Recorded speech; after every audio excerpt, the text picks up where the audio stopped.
What's up guys, welcome back to the channel. Today I'm going to give my final thoughts on the Jonsbo Mod 5 Mech Warrior 2 case, which I used for building my personal editing rig, which you see here in my last video. Now in case if you have not watched that video, links there in the description, so feel free to go ahead and watch that as well. Now before we start today's video, make sure that you all are subscribed to the channel, press that like button and share this video. So let's begin with the recap of the case specs. This case is an open air case and weighs about 9 kilos. The case is made out of 2mm and 3mm thick aluminum alloy panels. The tempered glass panels on this case are about 4mm thick, and this case is about 60 centimeters long, 25.5 centimeters wide and about 63.5 centimeters high. It supports ATX, MATX and ITX motherboards. As for the GPU support, the maximum supported GPU length is about 40 centimeters, and for that of the PSU, the maximum supported length is about 22 centimeters. Now, as for the CPU air cooler, the height of the cooler itself should not exceed 18 centimeters. Now, as far as the fan installation is concerned, you can install up to 320mm fans on the front and on the bottom, 2 on the top and 1 on the rear fan slot just above the PSU. As for the radiator support, it supports again a 360mm radiator on the front and bottom and a 240mm radiator on the top. You can install up to 3 2.5-inch SSDs or a single 3.5-inch hard drive on the back side of the motherboard tray. Now besides this, you can still install more of these hard drives or SSDs inside this case in various locations. Now let's talk about the build quality of this case. Jonsbo has been around in the market for some time now and is really known for making good quality cases. They are not known for cheaping out on raw material for cost cutting purposes, and this case is no exception either. The case looks and feels premium, and I couldn't find any problem with regards to build quality of the case itself. The case uses 2 support rods connecting both sides of the case on the front for structural rigidity, which makes this case sturdy, and honestly I would not be comfortable not having these rods once my system is built. Another thing I liked about this case was that the whole case, every single panel on this case is attached to another panel using screws. So if you really want to take this whole thing apart, just unscrew all of them and then it will just lie flat on your table. However, you will need to be careful while screwing this up back, as these screws can break due to their size. Now the paint job on this case feels really smooth throughout the case and is immaculate. After the taking off the dust of the metallic panels using a normal cloth a couple of times, there was still no visible scratch marks. I think that there is some kind of coating on top of the paint to prevent it from scratching. Unless you want to take a sharp object and purposely scratch it, the paint is pretty much scratch resistant. As for the looks, the case looks really nice and different from its competitors. The main side metallic panels on this case, however, has got 2 ARGB strips behind them, which makes this case look simply amazing when they light up. So to sum up, not only does the case look good, but the build quality is also amazing. Let's talk about the ease of building a PC inside this case. Building a PC inside this case with standard components will be extremely easy.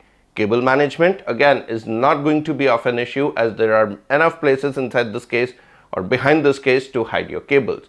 However, the kind of cooling you go ahead with can actually determine the difficulty level of building a PC inside this case. So for example, building an air-cooled system is going to be the easiest and straightforward.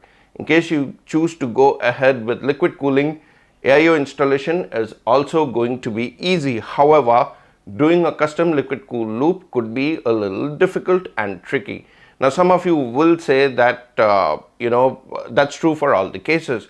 I would like to say yes and no. I've been doing custom liquid cooled PCs for some time, and I can tell you upfront that this case was the trickiest to work on. I took a little bit of more time for planning than I usually would for setting up the whole loop. But yeah, even after having said that, I still feel it is pretty easy to work on this case, as almost every single side panel on this case can come out and you'll have just the bare minimum skeleton to work with. Now let's talk about the choice of hardware for this case. Starting with the motherboard, except for the eATX motherboards, all other form factor motherboards will fit inside this case. In my opinion, you should definitely go with a standard ATX motherboard. As for the GPU, most of the big fat GPUs in the market as of today should easily slide into this case. For testing purposes, I was able to fit an Asus ROG Strix RTX 3090 with stock cooler inside this case without any issues whatsoever. Now when it comes to case fans, only 120mm fans can be installed. No 140mm fans can be installed inside this case. The most challenging components to choose, however, could be the PSU and cooling components. So let's first talk about the cooling. So starting with the air coolers, the big air coolers like the Noctua NH-D15 or Be Quiet Dark Rock Pro should sit inside this case comfortably. Even though some part of these cooler will protrude out of the case frame, you will still be able to install the side glass panels without any issue. Next up is using an AIO. Now you can use two AIOs inside this case, one for the CPU and one for the GPU.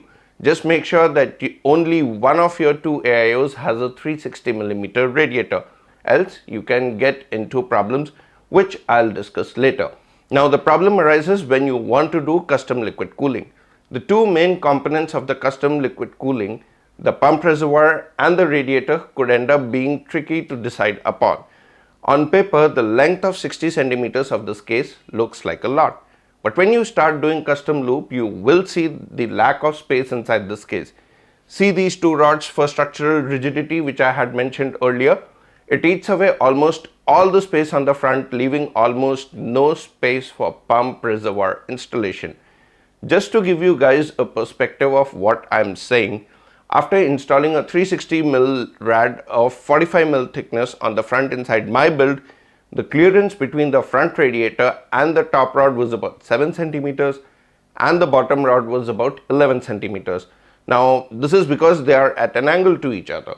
Now if you take a normal reservoir tube, the diameter of the cylinder of this tube or the reservoir is usually about 5.5 centimeters. Add about 5 centimeters more to this diameter, accounting for the bracket installation onto the front rad and the position of the pump itself on the bracket. There's virtually no space left to install the pump reservoir combo, unless I would use a small reservoir or the smallest reservoir. It still would be an extremely tight fit.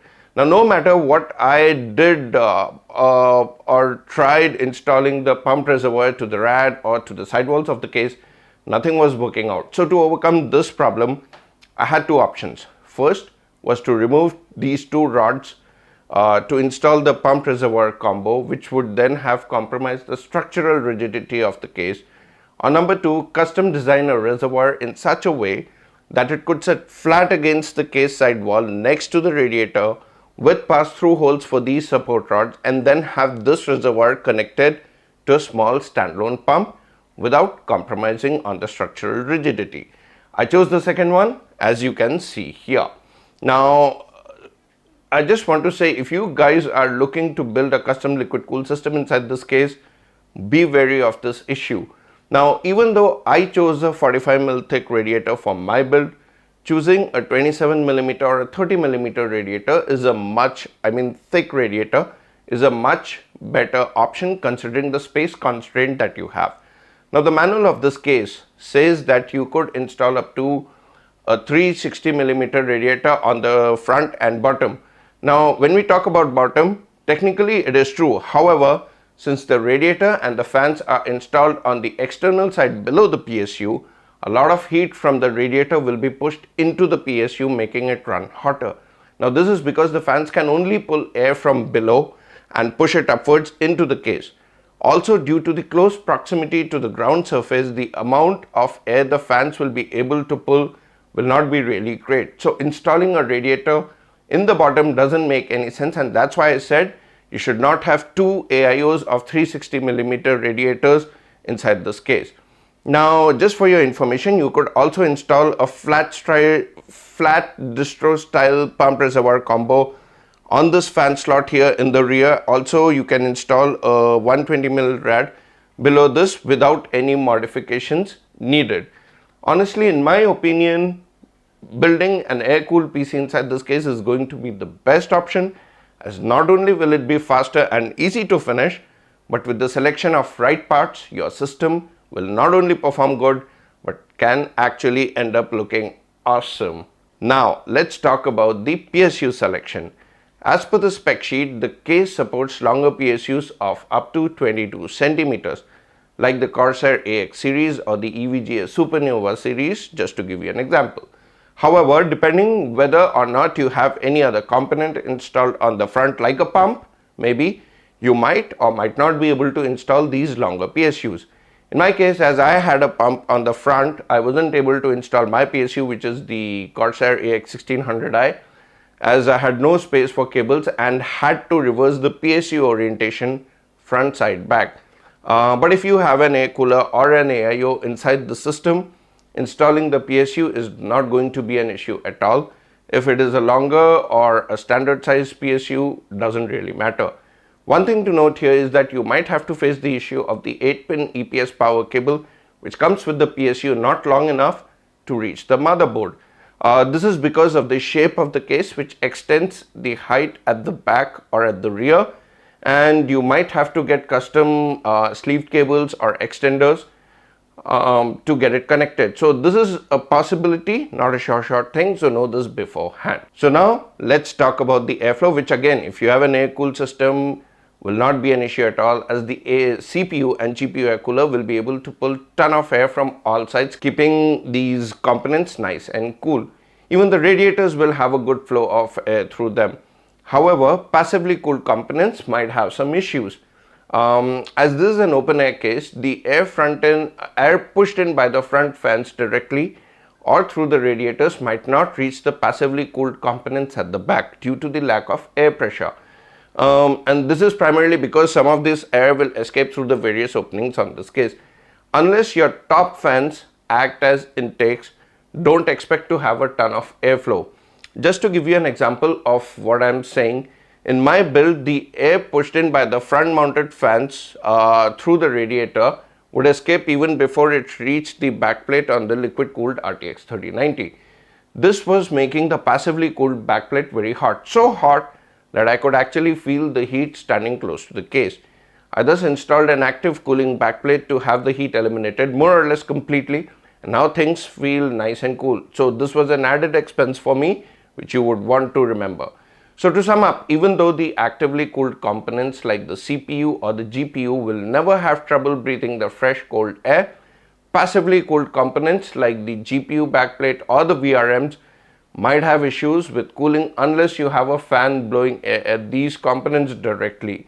Just don't depend solely on the airflow from the front fans, as due to the lack of air pressure, they might escape. Now let's talk about the dust and dirt factor in this case, which I think is a very important point. As this is an open air case, the case and the components inside will be exposed to a lot more dust, and you will need to clean your system regularly depending on your surroundings. I've had this system for about a month now, and I've been cleaning it at least once a week as the dust accumulates quickly. This is something which you will need to work on, and if you don't have time for regular cleaning, or if you are lazy to do so, well, then stay away from this case. Now, frequent cleaning of the case would also mean that there are high chances of the paint on these metallic panels getting scratched. I've not seen this on my case till now, so hopefully it will continue to be like this. So yeah, regular cleaning will have to be performed on this case. Also, one thing you will need to note here is that frequent cleaning or dusting of your component increases the possibility of components getting damaged due to human error.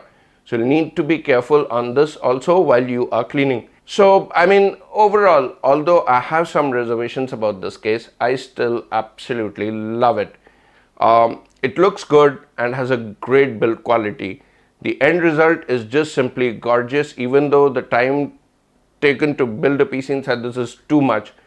Will I recommend it to others after building a PC inside this case myself? No. The main reasons are, number one, this case is pretty expensive. At $500, there are other options, or even for half this price, you could get a more functional and easy to work on case, unless you purely want to go for looks. Number two, the amount of work that goes into building a custom liquid cooled system inside this case is a hell lot. unless you decide to use an AIO or an air cooler, which I believe is the best option but not a wise decision considering the price of the case itself. Number 3, once the build is done, the components inside the case are prone to get dusty and you'll need to regularly clean it, else it would look really dirty. So a lot of time will be required to keep the case and the components inside it look neat and clean. Now, whatever I have told you in this video, it is purely what I have experienced while building a PC inside this case, and some people might not agree with my opinion, which is absolutely fine. I'm neither recommending this case nor telling you not to buy. In the end, it all comes down to your own comfort level. I hope Jonsbo takes a note of the issues with this case, especially the bottom radiator installation thing, and improves on it and makes this case even more better. Although I've seen a lot of people on YouTube installing a radiator on the bottom along with removing these 2 support rods and installing a pump there, I'll personally never do it. So yeah guys, this is it for this time. I really hope you enjoyed today's video, and this video has been helpful for you to understand this case. I've tried to cover almost everything about this case. In case I didn't cover any part which you think I should have, please do let me know down in the comment section below. By the way, this system is getting some upgrades which is coming up in our next video, so don't forget to subscribe and stay tuned to the channel. Also press that like button and share this video. As always guys, thanks for watching. See you in the next one. Stay happy, stay healthy, stay blessed. Bye bye.